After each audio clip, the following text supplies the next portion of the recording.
Your mother is sitting at the head of your table and she's ruining your life.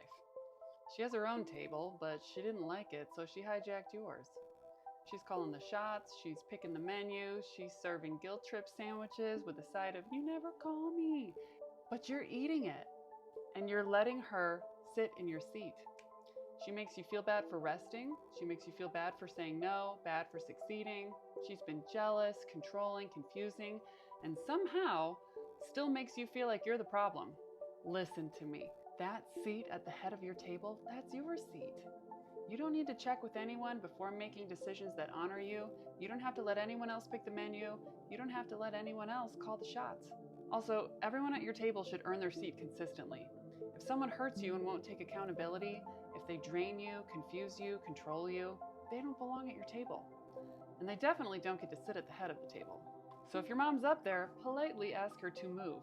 And if that doesn't work, pull the chair out, stand her up, and say, "This isn't your seat, woman." Because honestly, nobody wanted to sit at her table because she didn't treat people very nicely, did she? That's why she took yours. So get up, go sit at the head of your own table and look around. Who's sitting there? There shouldn't be. The people at your table should respect your boundaries and they should show up for you.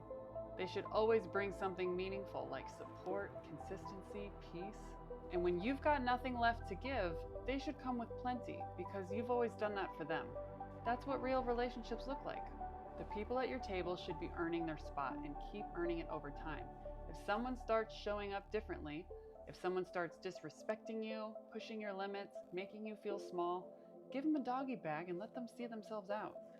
Just like any restaurant, people don't get to treat you poorly and then stay. And don't let that scare you.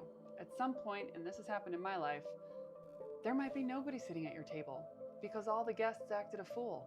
They were throwing food, they were obnoxious, they were talking about each other behind their backs, they were talking about me, they were meddling, they were mining me for information just to use it against me. They didn't care about my healing, they didn't care about where I was at in life. They were terrible guests, so I asked them all to leave. And a lot of them were family. I had to do that so that higher quality humans could come sit with me in the future. And they did, because I made room. That's not failure if you have nobody at your table. That shows that you trust yourself to make good decisions about who has access to you. It's not as lonely as it sounds. It's an important step.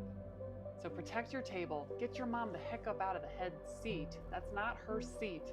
Pay attention and never forget, you always get to sit at the head, and only you get to decide who has a seat.